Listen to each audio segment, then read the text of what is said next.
Good morning. Let's wait for another 1 or 2 minutes so that everyone can come back from the bathroom.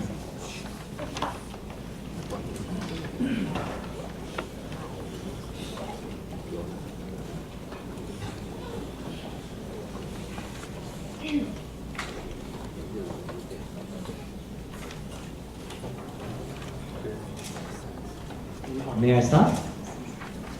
Right? Okay. So good morning, everyone.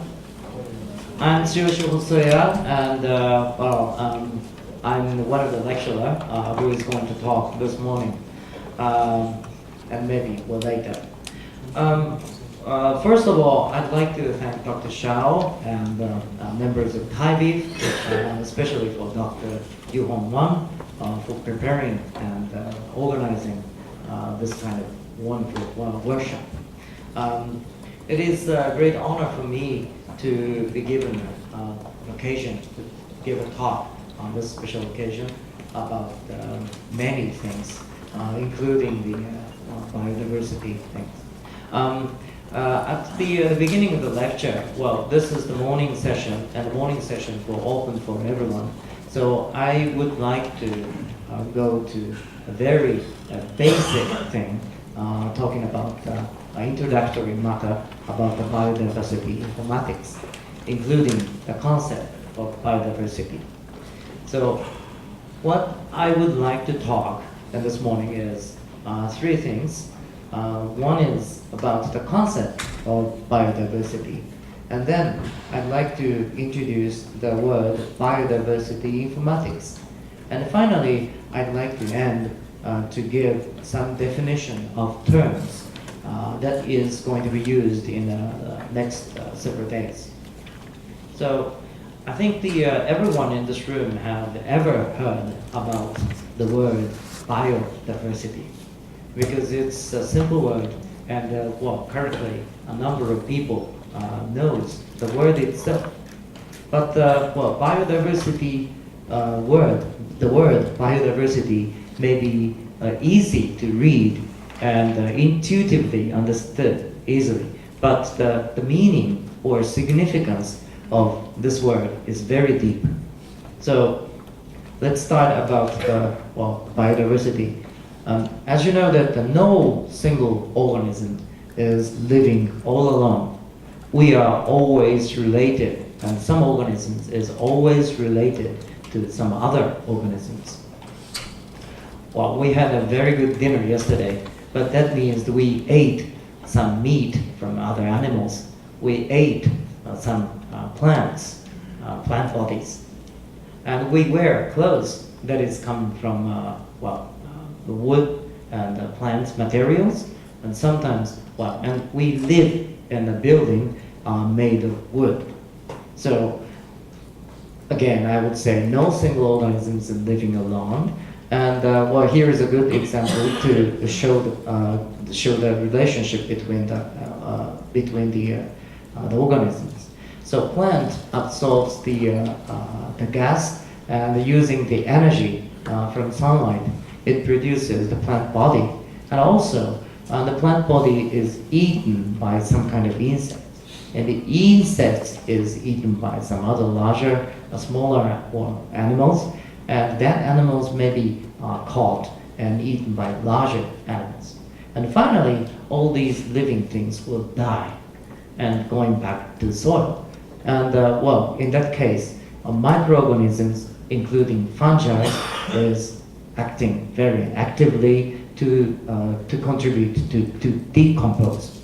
And some part of the microorganism, like fungi, which is my favorite and my profession, helps to grow the plant by making a special structure, so-called mycorrhiza, to give nutrients to plants. So plants also, this is an eaten or eaten relationship. But the plant also gives a number of habitats to smaller animals. So the relationship is not limited to be getting eaten or eat, but also, in many situations, every organism is related. And the relationship is not, well, in this case, it's something like linear, but actually it goes in various ways. So it's like network. So biodiversity itself is just say there are a number of organisms, but it also tells that there are a number of relationships. That's the most important thing. Okay. Analyzing the biodiversity more deeply, we can say that the biodiversity can be thought in 3 different levels. One is species level, so-called species diversity, meaning that there are a number of species. This may be more easily and intuitively understood when we heard the word biodiversity. Yeah, people would say biodiversity means maybe means that there are a number of species. Yes, that is true. But looking at the same species, single species, well, we still have a great number of differences. We are, in this room, we are all belong to Homo sapiens, right? A single species, but we are all different. A single species is different. No single individuals are completely the same. So this is based on genetic differences. So the second levels of biodiversity is genetic biodiversity caused by the differences of the sequence in DNA. Now, looking back to the species diversity, as I said, species is not all alone. So they're making a relationship, and certain relationship makes the ecological system or ecosystem. So the third levels of biodiversity is ecological diversity. We have a forest alongside the river or lake in the land, but we also have a similar situation undersea forest, even under the sea. So we see 2 very different ecological systems, and well, these that we have a variation of ecological system is so-called ecological diversity. All these 3 diversity is part of biodiversity, and well, all these are important. But in particular, when we talk about biodiversity informatics, we see species diversity is very important. But anyway, going back to the biodiversity, so biodiversity is the basis for the various blessings from the nature. And well, as we said that we have a number of ecosystems, and once the ecosystem is established, they serve various kind of functions which is important for human. And one is the basic one, which is called supporting service, which includes nutrient flows and soil fertility and primary production of nutrients and habitat production. And based on these supporting service, we have some other services as well. A provision service includes food production. Look at the sushi, which is important, well, very famous as a Japanese food. And they provide water and wood and fibers, like clothes, and fuels.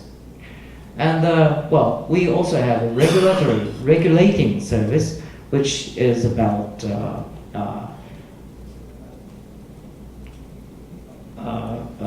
flood regulations or water purifications or some other cloud and climate regulations. And finally, human, we can enjoy the nature. We can go into the mount hiking, and we can enjoy the nature, or we can learn from nature. So this is called cultural service. It's about the more spiritual or aesthetic or educational or more recreational way of using nature. All these are so-called services from the ecosystem and termed ecosystem service. So in Japanese, service is usually freely given. But well, in English, it's actually should be called compliment. So service is some function that we have to pay. So in this case, we have to pay, well, we have to pay some cost for obtaining such service. So what is the cost for that? The cost may be to make efforts to maintain sustainability of these functions. And all the ecosystem service is based on biodiversity. So again, biodiversity is a very important word for understanding whatever we are getting from the nature. Okay, as I thought, biodiversity brings up the species interactions. Let's talk about that. Well, starting from plants, this is the ideal picture, schematic picture to show the relationship. Starting from some plant, a plant is parasitized by some kind of fungi, and the fungi together are interacting, and some plant may be parasitized by some other plants as well. And now some plants is making a connection between fungi, and that fungus may be helping the growth of plants, but eaten by some insects, that is animals. And the animals is parasitized by fungus or eat some other fungus and living on plants. So in this way, biodiversity is becoming more and more complex. So this is the actual interaction that is shown in diagrams, and each of these red circles are fungi, and the green ones are plants, and yellow ones are animals. So this shows that certain mushrooms is eaten by some insect, and this insect also eats these mushrooms, and this mushrooms is eaten by this one, and this mushroom is helping the growth of these green plants. So this is just a part of the relationship, but when we understand the members, we also have to think about the relationship. And as the relationship is becoming complex, we also have the bias, which is important when the certain members is distinguished and is excluded. That means when certain members is extinct, and then, whole the system may be able to be destroyed. But if the complex system is existing, then we can avoid from the destroy of whole the systems. So to know the interactions, we have to first know which species is occurring in where. That is about the occurrence data. And GBIF is collecting a huge number of occurrence data from the world. And GBIF also enables free and open access to biodiversity data online. So we can use the data from GBIF freely. And GBIF is an international organization that focuses on making biodiversity data available through the internet. And this was established in 2001. And having a mission of this one, to be the foremost global resource for biodiversity information and gender and smart solutions for environmental and human well-being. So we are to use GBIF data in order to solve a number of questions or challenges in the nature. Now, GBIF collects numbers of data from various places in the world. But look at this. The shining places are providing more data than others. Here, you see that parts of Europe and North America is shining compared to the other parts of the world. And we still see dark side in Asia. In fact, the percentage of the data provided from Asia is only 3%. So we should provide more data to increase the usage. By collecting the data and looking at the data, we can make analysis. So here's the show to distribution of Miscanthus sinensis. That is a common plant in Japan and China and in Asia. But it was originated from Asia, but it's now distributed here and here and here. That means from these places, Miscanthus sinensis is an invasive plant. To prevent the spread of invasive plant, we first have to know where these are. So GBIF data collectively will be used, and we can understand the distribution. So if we have more data, and we can get more precise strategy to prevent the spread. And here's another way. This is the a three-dimensional map of Japan, but it is not the geological way. This is to show the hotspot of endangered species or endemic species of Japan. If you say the higher mountains, that means that place is more condensed, higher density of endemic plants in Japan. So you see that the places like islands, apart from the mainland, having higher mountains. That means more condensed, higher density about the more species of endangered or endemic species. So these places may be the candidate for future conservation area. And we can intuitively understand the importance of having the data. And as a matter of fact, we noticed that the number of places were already being registered as conservation area. But we also noticed some important places are not yet registered as conservation area. That means if we have more data, we can obtain new knowledge, new idea. That was about the spatial analysis. But this is again about the temporal analysis, making the diagram along with the timelines.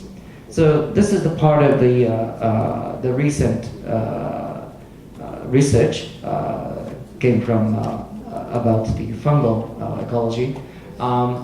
They searched thousands of records of mushrooms occurrence in various museums collected mainly in the southern England, in Europe. So they analyzed about 400 species in the last 19 years and plotted their mean first fruiting, the mean date when they were first recognized, and the mean last fruiting, so to how long they last. It says that the tendency is something like this. So due to the climate change in recent years, the mushrooms are occurring more earlier and lasting more later. So this may be partly understood as a cause of, caused by the climate. They suggest that this is one of the effect of climate change in recent years. So we now understand that collecting data may bring a number of new understanding and knowledge. And here's huge number of biodiversity data collected in GBIF. But how can we analyze? How can we do the analysis? We obtained the informatics techniques. And here we now have biodiversity informatics. Biodiversity informatics is relatively a new principles in science, new field in science. But when we have a new word, we usually search for Wikipedia. So I went to seek for the Wikipedia, and it says that biodiversity informatics is the application of informatics technique to biodiversity information for improved management, presentation, discovery, exploitation, exploration, and analysis. So this is what I have already told, and it typically builds on a foundation of taxonomic, biogeographic, or ecological information stored in digital form, which, with the application of modern computer techniques, can yield new ways to view and analyze existing information, as well as predictive models for information that does not yet exist. See niche modeling. Okay. All these is going to be taught as a part of the topic in the next few days during this workshop. But we already have a number of scientific research examples. So if you are interested to see the examples, you can see these already summarized in Science Review, which is provided by GBIF. Now this is the book, and well, it is available from this website. And if you are interested, please go to this website to have this booklet. It includes these wide range of topics. So GBIF also contributes in organizing the areas of biodiversity informatics. As I said, that the biodiversity informatics is new principles. It is the mixture of biodiversity and informatics. So they have wide range of areas.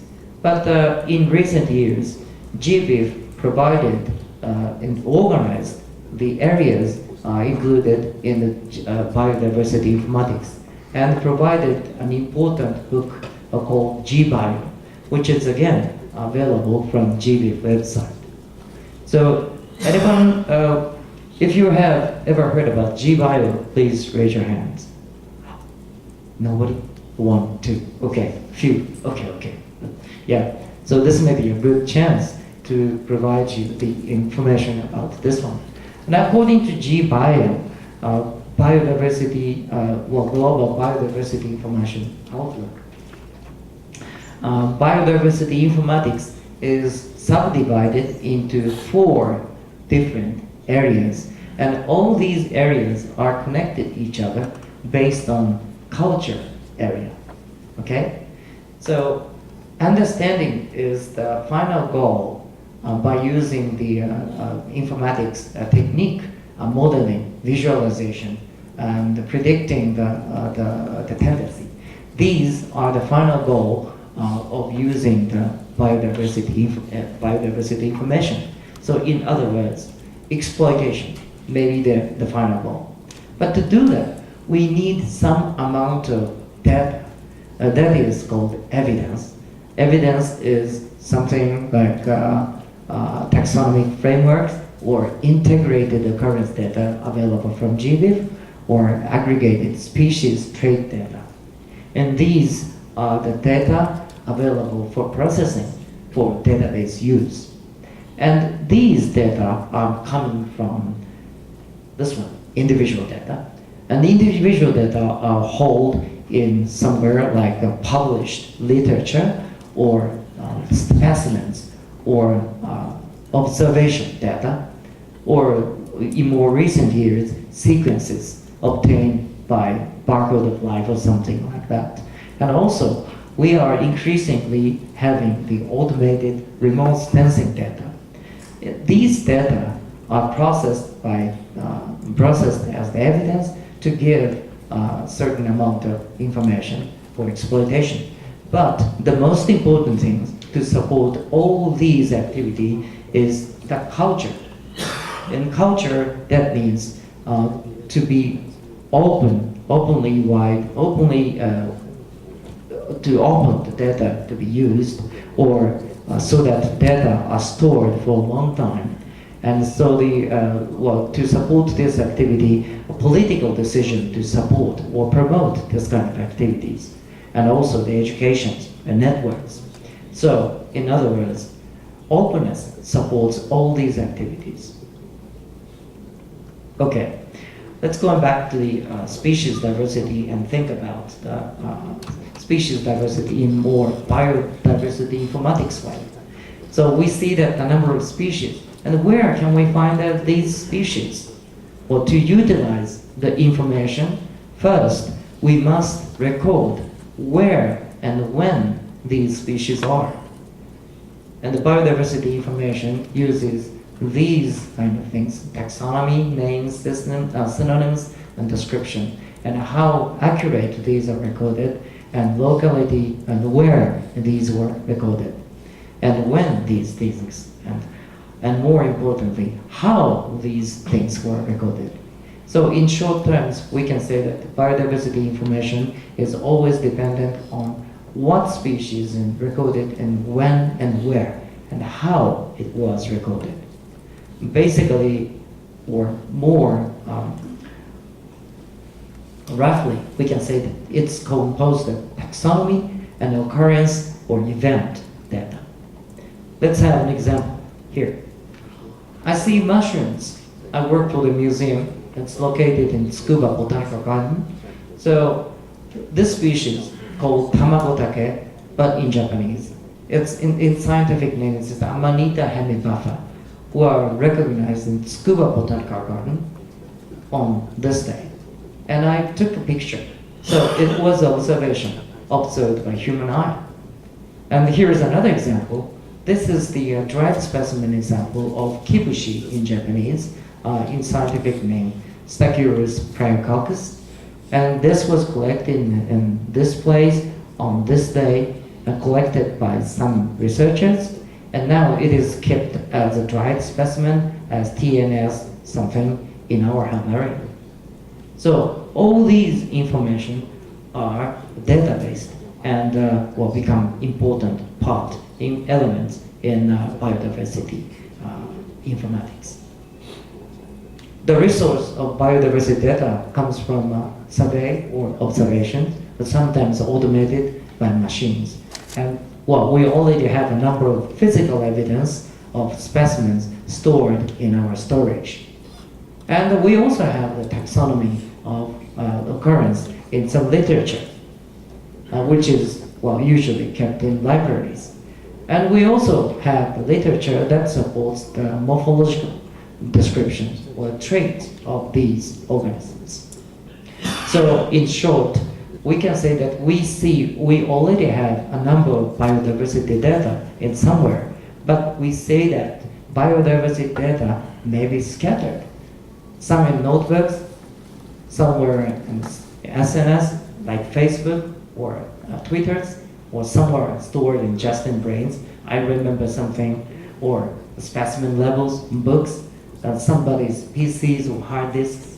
All these are scattered, and if these data are scattered, we cannot use them collectively. So, to make these things more collectively, to be able to be used more collectively, we should start from mobilization of these data. So the first step in the biodiversity informatics may be data mobilization. And the data mobilization is subdivided into several steps, like identifying and locate where the source is. The source may be literature, or specimen, or observation. These are the three major sources of biodiversity data.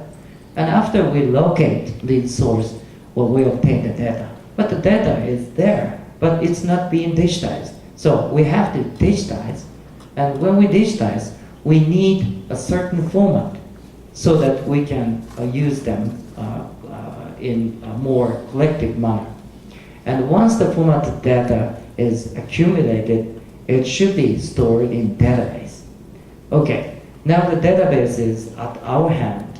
And how can we use or connect with others? Well, simple way is to provide this data to GBIF using Integration Publication Toolkit. So this is a special software to provide data to GBIF. This process is called publication. Publication in short, in narrow sense, it means publication in papers, in paper format. But once it is becoming fixed in papers, it is not available for the future. So in GBIF, they use publication word for electrical way for a digital publication to provide these data to GBIF.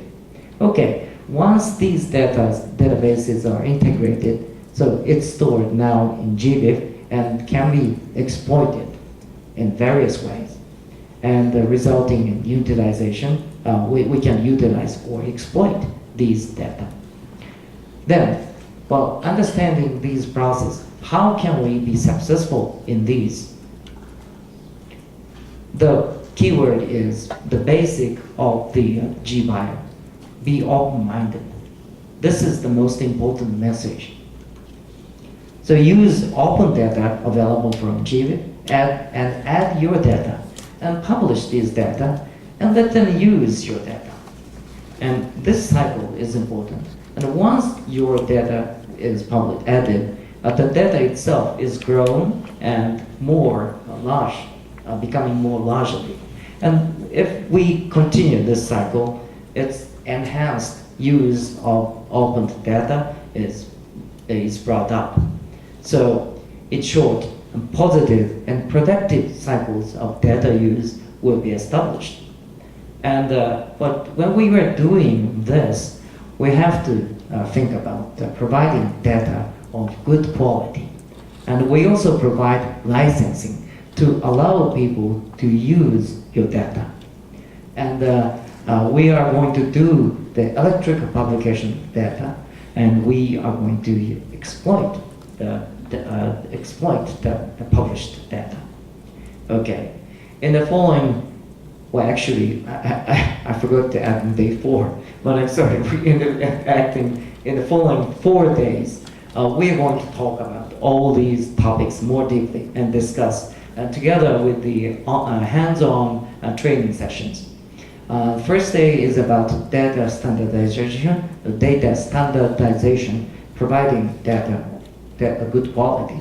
Second day is focused on electrical publication of data through the IPT, and also during these processes, improvement of data quality and using basic occurrence data or sampling event data and through IPT.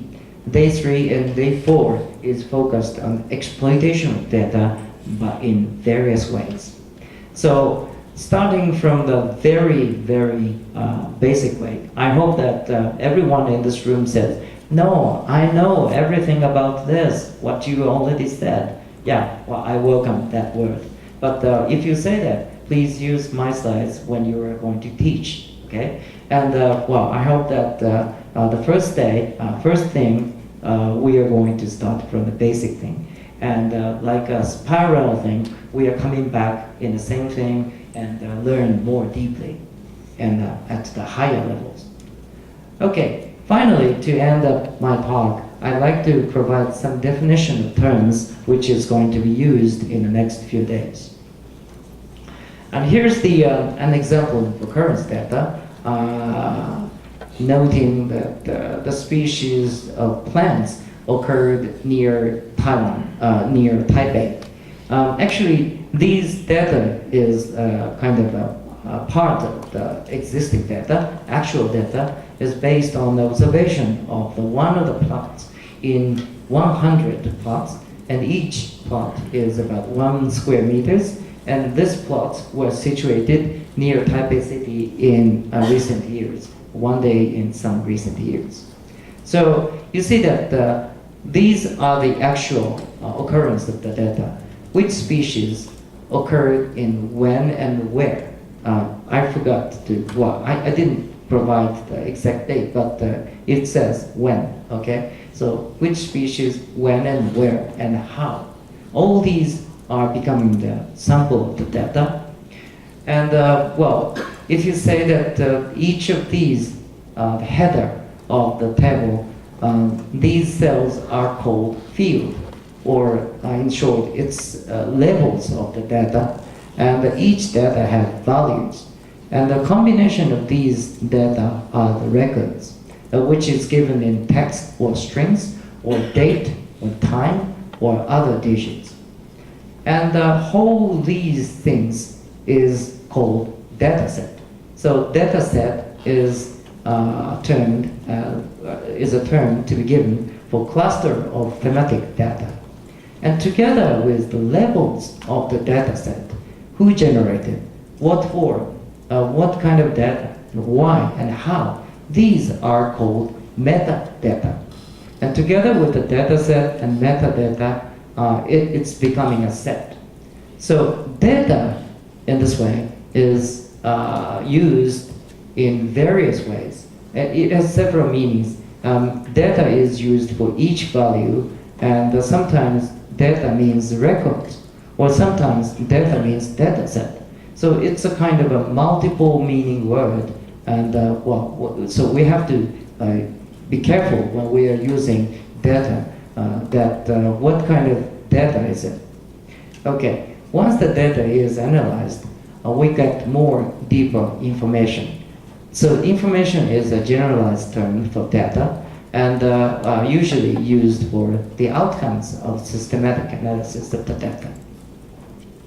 So once again, these are the fields, right? And these are values, and one of these are called records. So we have five records in one data set together with this metadata.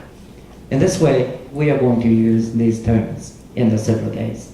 Well, in a certain alteration of the word is given by each lecturer and each time at their lectures.